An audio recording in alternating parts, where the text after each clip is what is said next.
Hello friends, గోంగూర పచ్చడి, white rice and my blood sugar.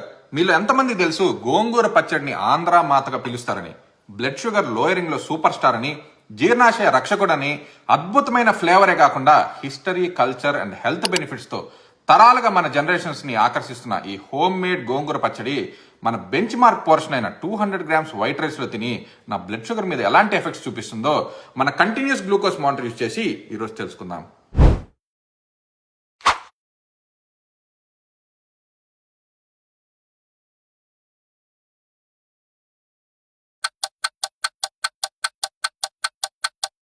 Alright friends, గోంగూర పచ్చడి, rice season results చూసే ముందు 200 grams quickly digestible plain white rice తిన్నప్పుడు లేదా dal rice, curd rice, sambar rice results ఏంటో చూసినట్లయితే అన్నిట్లో కూడా ర్యాపిడ్ బ్లడ్ షుగర్ స్పైక్స్ చూస్తున్నాం.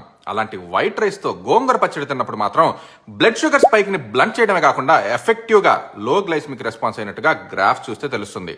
ఇది నిజంగా game changing and next level discovery అనే చెప్పుకోవాల్సిందే. గోంగూరలోని fibre, antioxidants and organic acids like oxalic acid వల్ల గ్యాస్ట్రిక్ ఎంప్టింగ్ స్లో చేయడంతో పాటు ఇన్సులిన్ సెన్సిటివిటీని కూడా ఇంప్రూవ్ చేస్తుంది.